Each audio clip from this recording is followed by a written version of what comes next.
Hello friend, welcome to my channel Mavika Shukla. I hope आप सभी अच्छे होंगे। मेरे चैनल पे आप लोगों को डीएलएड फर्स्ट सेमेस्टर के वीडियो मिलती हैं और आज मैथ का सन 2017 का पेपर सॉल्व करेंगे।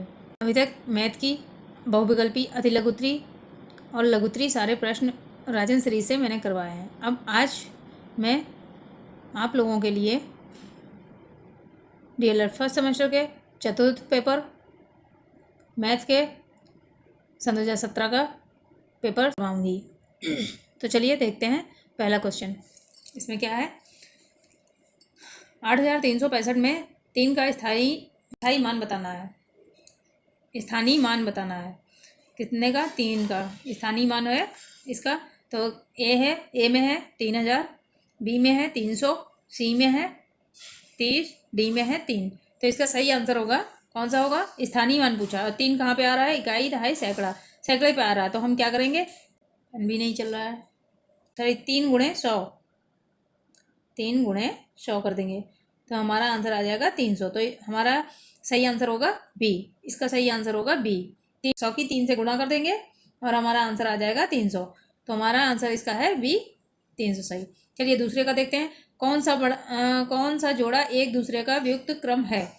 तो इसमें कौन सा जोड़ा? ए में है 1/3, 3/9, बी में है 1/5, 5/10, सी में है 5/6, 6/5, डी में है 4/8, 1/2। तो इसमें व्युक्त पूछा है, व्युक्त क्रम पूछा है। और व्युक्त भिन्न क्या होती हैं? पहले का अंश और दूसरे का हर एक समान हो, और दूसरे का अंश और पहले का हर एक समान हो, उन्हें व्युक्त क्रम कहते हैं। तो इसका सही आंसर होगा सी। इसका सही आंसर होगा सी। अब मैथ के बहुविकल्पी केवल 5 ही क्वेश्चन आते हैं। चलिए तीसरे में देखते हैं। 2.4 गुणे 0.5 का मान है। तो इसका मान है, ए में है 0.12, बी में है 1.20, सी में है 0.012, डी में है 12.0। तो इसका सही आंसर होगा, इसकी हम गुणा कर लेंगे। पहले हम इसकी गुणा कर लेंगे तो 4 5 चक्कू 20, 20 आ जाएगा और 20 का 0 आएगा, 20 का 0 आ जाएगा और 5 दूनी 10 और 2 12। तो यहाँ पे हो जाएगा 120 हो जाएगा, 120 हो जाएगा। और जब भी दशमलव में जब भी गुणा की जाती है तो हम कैसे करते हैं, ये संख्या और ये संख्या, इधर की संख्या और इधर की संख्या को जोड़ लेते हैं हम। उसके बाद ये 1 और ये 2 संख्याओं के बाद दशमलव लगा देंगे। तो यहाँ पे क्या है, जब भी गुणा में अगर आएगा तो 2 संख्याओं के बाद हम दशमलव लगा लेंगे। जो भी गुणा करने के बाद जो संख्याएं बचती हैं उन्हें जोड़ देते हैं। जैसे दशमलव के बाद जो संख्याएं बचती हैं उन्हें जोड़ देते हैं। जैसे 5 एक संख्या हो गई और इधर दशमलव के बाद एक संख्या है, तो ये दोनों संख्याएं जोड़ दी, 2 संख्याओं के बाद दशमलव लगेगा। तो यहाँ पे हमारा सही आंसर हो जाएगा बी, 1.20, 2 जीरो के बाद दशमलव लग जाएगा। तो हमारा सही आंसर होगा बी। चलिए 5 में देखते हैं। 5 में क्या बता रहा है? 5x plus bracket 7x minus 3 का मान है। इसका मान है, जब ब्रैकेट के पहले अगर जो भी निशान लगा होता है, तो जब भी ब्रैकेट खुलता है तो उसी निशान से यहाँ पे अगर प्लस का लगा है तो जोड़ दिया जाएगा, माइनस का लगा है तो यहाँ पे घटा दिया जाएगा, अगर गुणे का निशान लगा है तो गुणा कर दिया जाएगा। लेकिन भाग का अगर निशान लगा है तो यहाँ पे अगर ये खुलेगा, ब्रैकेट खुलेगा तो गुणा हो जाएगा, भाग में चेंज हो जाता है। जब भी ब्रैकेट खुलेगा तो वहाँ की संख्याएं अगर बटे में लिखी हैं तो वो संख्याएं चेंज हो जाती हैं और यहाँ पे निशान भी चेंज हो जाता है, भाग की जगह गुणा हो जाता है। तो यहाँ पे दिया है प्लस, तो ब्रैकेट जब खुलेगा तो ये 5 और 7 जुड़ जाएंगे, तो 7 5 12 12 आ जाएगा। और यहाँ पे माइनस और प्लस की गुणा होगी तो यहाँ पे माइनस और प्लस, तो प्लस और माइनस होता है माइनस, तो यहाँ पे आ जाएगा 12x माइनस 3। तो हमारा सही आंसर है सी। इसका सही आंसर है सी। 5 में देखते हैं। निम्नलिखित में बृहद कोण है? ए 135 डिग्री, बी 88 डिग्री, सी 305 डिग्री, डी 180। बृहद कोण किसे कहते हैं? जो 180 से ज़्यादा हो और 360 डिग्री से कम हो। 180 डिग्री से ज़्यादा हो और 360 डिग्री से कम हो, उसे बृहद कोण कहते हैं। तो इसका सही आंसर होगा सी। और न्यून कोण किसे कहते हैं? न्यून कोण कहते हैं जो 0 से अधिक हो और 90 से कम हो, उसे न्यून कोण कहते हैं। समकोण किसे कहते हैं? समकोण कहते हैं 90 डिग्री के कोण को। 90 डिग्री कोण को, जो 90 डिग्री का कोण होता है उसे समकोण कहते हैं। चलिए अब है अतिलघुत्तरी। अब देखते हैं अतिलघुत्तरी। पेपर में 1 से 5 तक आते हैं बहुविकल्पी और 6 से 11 तक आते हैं अतिलघुत्तरी। 6 से 11 तक आते हैं अतिलघुत्तरी। तो लघुत्तरी का छठा प्रश्न देखते हैं पेपर का। 15 के अभाज्य गुणनखंड लिखिए। 15 के अभाज्य गुणनखंड लिखिए। तो इसके 15 के अभाज्य गुणनखंड कौन कौन से हैं आइए देखते हैं। इसमें है क्वेश्चन नंबर 6 का 15 के अभाज्य गुणनखंड लिखिए। तो इसका 1 है, 3 है, 5 है। जैसे 1 से ये कट जाएगा, 3 से कट जाएगा और 5 से कट जाएगा। इसमें अभाज्य संख्याएं अगर पूछी होती तो अभाज्य संख्या 1 होती और 15 होती, क्योंकि अभाज्य संख्या वे संख्याएं होती हैं जो 1 से कटे और 100 से कटे, वे अभाज्य संख्या। लेकिन यहाँ पे गुणनखंड पूछा है तो इसके गुणनखंड 1 है, 3 है, 5 है। चलिए दूसरे में क्या पूछ रहा है? दूसरे में पूछ रहा है मतलब 7, क्वेश्चन नंबर 7 में है x माइनस बाई में क्या जोड़ें कि योगफल 2x प्लस बाई हो जाए। तो चलिए देखते हैं, इसका भी समझते हैं। 7 में है x माइनस बाई में क्या जोड़ें कि योगफल 2x प्लस बाई हो जाए। तो इसमें ये देखिए, यहाँ पे देख लेते हैं x माइनस बाई प्लस, इसमें x एक और x जोड़ देंगे, प्लस x जोड़ेंगे तो यहाँ पे 2x हो जाएगा। ये x जुड़ जाएगा तो यहाँ पे 2x प्लस बाई हो जाएगा। और यहाँ 2x बाई हो जाएगा बराबर 2x बाई और माइनस का x आ गया ये वाला, और प्लस की ये प्लस की ये वाली बाई हो गई यहाँ पे। तो यहाँ पे ये प्लस की बाई हो गई। अब इसमें से -2x में से एक माइनस x चला जाएगा तो यहाँ पे बचेगा 1x और माइनस माइनस प्लस हो जाता है। तो यहाँ पे x प्लस 2y ये हमारा आंसर आ जाएगा। क्या? x प्लस 2y ये हमारा आंसर आ जाएगा। चलिए तीसरे का 8 का देखते हैं। यदि किसी चतुर्भुज की चारों भुजाएं बराबर हों तथा प्रत्येक कोण 90 का हो तो ऐसे चतुर्भुज को क्या कहते हैं? जैसे ये एक कोण है, यहीं पे समझ लेते हैं। ये एक कोण है और इसमें ये चारों कोने में ये 90 डिग्री के वो कोण बने हैं। चारों कोनों में 90 डिग्री के कोण बने हुए हैं और इसकी चारों भुजाएं बराबर हैं। ये चारों भुजाएं बराबर हैं तो इसे क्या कहते हैं? इसे चतुर्भुज वर्ग कहते हैं। ये वर्ग समान भुजाएं हैं ना, तो अगर कोई एक भुजा बड़ी होगी, ये लंबाई बड़ी हो और चौड़ाई छोटी हो तो उसे आयत कहते हैं, और जब भुजाएं चारों बराबर हो तो उसे वर्ग कहते हैं, चतुर्भुज वर्ग कहते हैं। क्या कहते हैं उसे? चतुर्भुज। देखिए यहाँ समझते हैं। जैसे ये 8 का है, ये एक वर्ग है, ये हमने एक वर्ग बना लिया। इसकी चारों भुजाएं बराबर हैं और इसमें जो है चारों कोनों में 90 डिग्री के ये कोण बने हुए हैं। ये कोण बने हुए हैं तो इसे क्या कहेंगे? इसे वर्ग कहेंगे, चतुर्भुज वर्ग कहेंगे। अगर इसकी ये भुजा लंबी होती और ये भुजा छोटी होती तो उसे ये आयत के रूप में होता। लेकिन ये चारों भुजाएं जब बराबर हैं, सेम हैं, तो इसे चतुर्भुज वर्ग कहेंगे। ये इसका आंसर है। चलिए 9 का देखते हैं। इसमें है 2 संख्याओं का मासा 16 तथा उनका गुणनफल 6400 है, उनका लासा ज्ञात कीजिए। इसमें बस सूत्र लगाना है। 9 में क्या है? सूत्र मासा, इसका सूत्र क्या है? मासा गुणे लासा बराबर प्रथम संख्या गुणे द्वितीय संख्या। तो मासा हमारा था, मासा हमें दिया हुआ था, कितना था? 16, और गुणे लासा हमें ज्ञात करना था, तब तक हमने इसे x मान लिया बराबर इन दोनों संख्याओं का, प्रथम संख्या और द्वितीय संख्याओं का गुणनफल था कितना? 6400। कितना था? 6400। तो यहाँ पे ये x यहाँ पे ले लिया, x बराबर 6400 और बटे 16। तो जीरो रहे, 16 का गुणा कर देते हैं 64 से, तो 16 चक्कू 64। यहाँ पे आ गया बराबर 400। यहाँ पे हमारा आंसर आ गया, लासा ज्ञात हो गया। कितना है लासा? तो हमारा लासा कितना है? 400। ये आंसर आ गया, हमारा लासा कितना है? 400 है। अब 10 का देखते हैं। 10 में क्या कहा है? 3 अंकों की बड़ी से बड़ी संख्या, 3 अंकों की बड़ी से बड़ी संख्या की उत्तरवर्ती संख्या बताइए। उत्तरवर्ती तो बड़ी से बड़ी संख्या कौन सी होती है? 9। बड़ी से बड़ी संख्या होती है 9, और जब 3 का है तो हम क्या करेंगे? 3 बार 9 लिख देंगे, 3 बार 9 लिख देंगे। और उत्तरवर्ती और अनुवर्ती, या फिर अनुवर्ती को ही उत्तरवर्ती कहते हैं, उत्तरवर्ती को ही अनुवर्ती कहते हैं।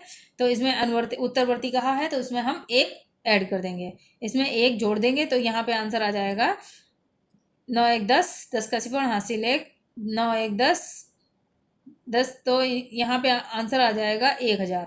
कितना आ जाएगा? 1000। 1000 ये इसका आंसर हो जाएगा। 3 अंकों की सबसे बड़ी से बड़ी संख्या उत्तरवर्ती कौन सी संख्या है? 1000।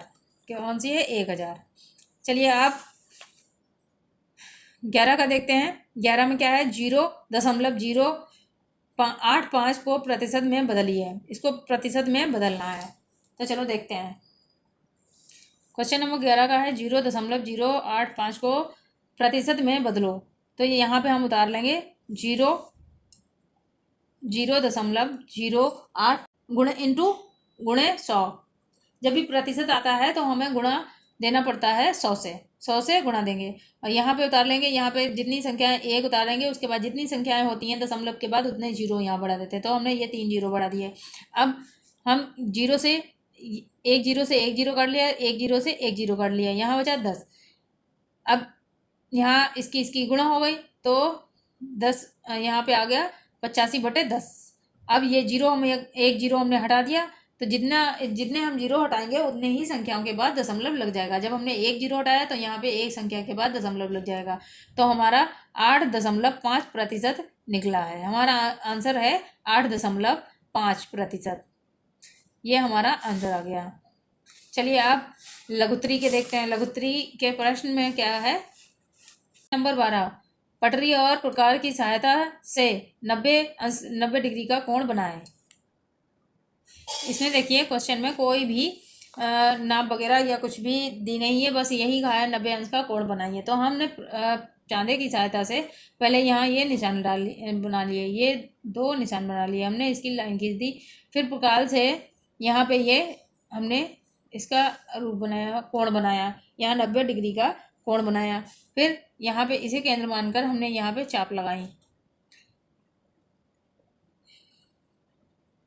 ये चाप लगाई, और ये बन गया आपका 90 डिग्री का कोण।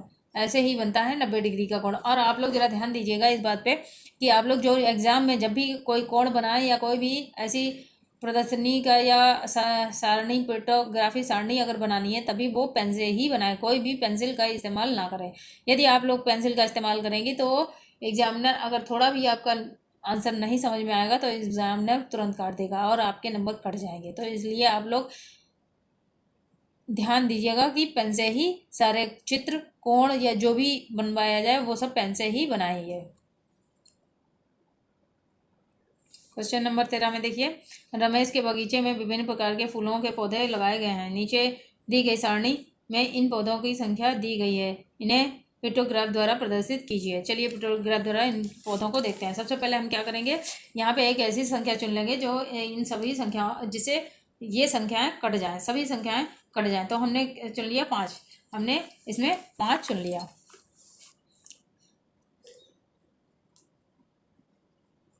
5 चुन लिया। अब गुलाब के कितने थे? गुलाब बराबर 30 फूल थे, तो हमने इसे 5 से काट दिया तो कितने फूल आ गए? 6।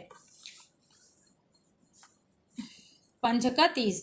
फिर गेंदा के कितने थे? गेंदा के 25 फूल थे, हमने इसे भी 5 से काट लिया तो 25 ये बनाने हैं। ऐसे फूल बना देंगे।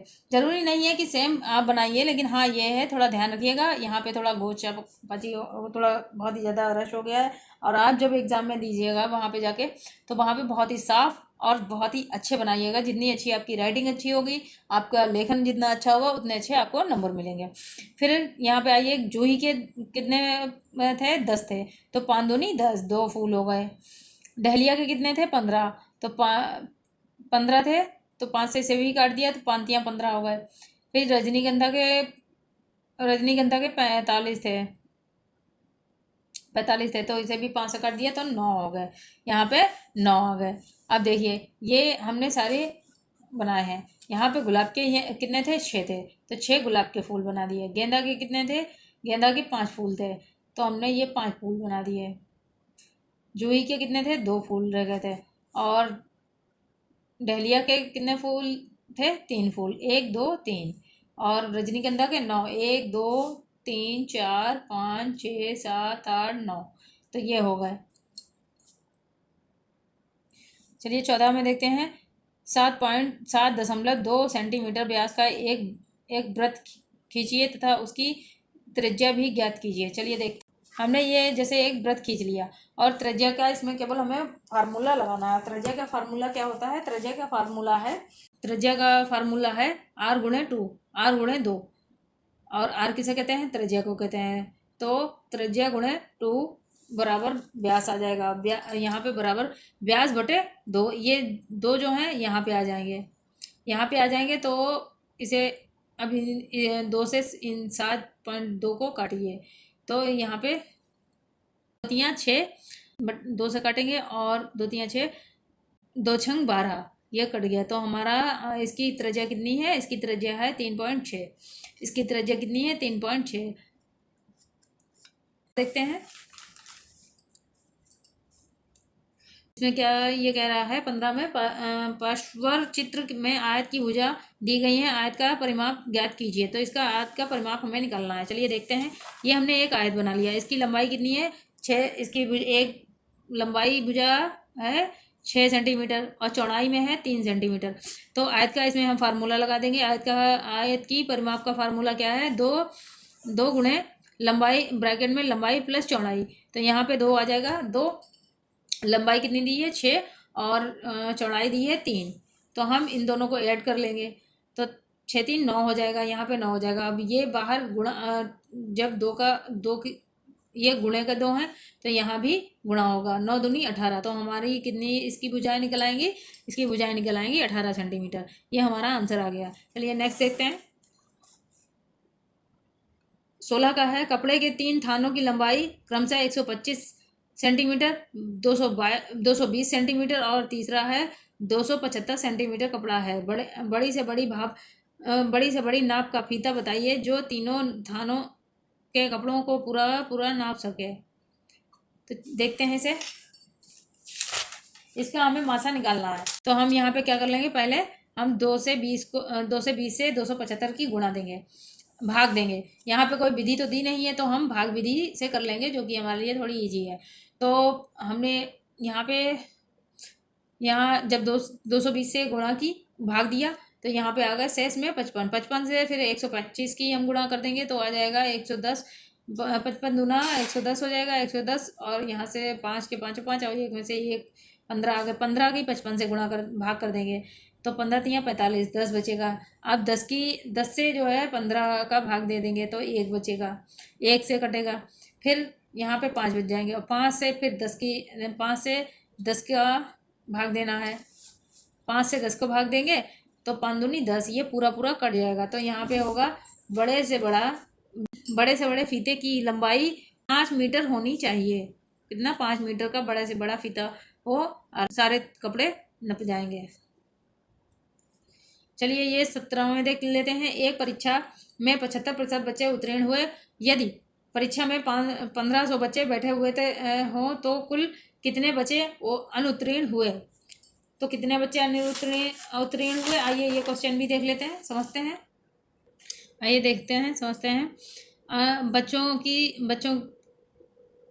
1500 बच्चों में उत्तीर्ण बच्चे हुए हैं बराबर 75% थे, तो 75 गुणे 1500 बटे 100। जब भी प्रतिशत का होता है तो वो 100 बटे में आ जाता है। तो 1 0 से 1 0 ये काट दिया, 1 0 से ये काट दिया, और फिर 75 की गुणा 15 से कर दी। तो इसमें हमारा आया आंसर, अनुत्तीर्ण बच्चों की संख्या है 1125। कितने हैं, 1125। कुल थे 1500 माइनस 1125, उसमें माइनस कर दिए, तो कुल उत्तीर्ण बच्चे हो गए 375। केवल कुल उत्तीर्ण बच्चे 375 हैं। चलिए दूसरा देखते हैं।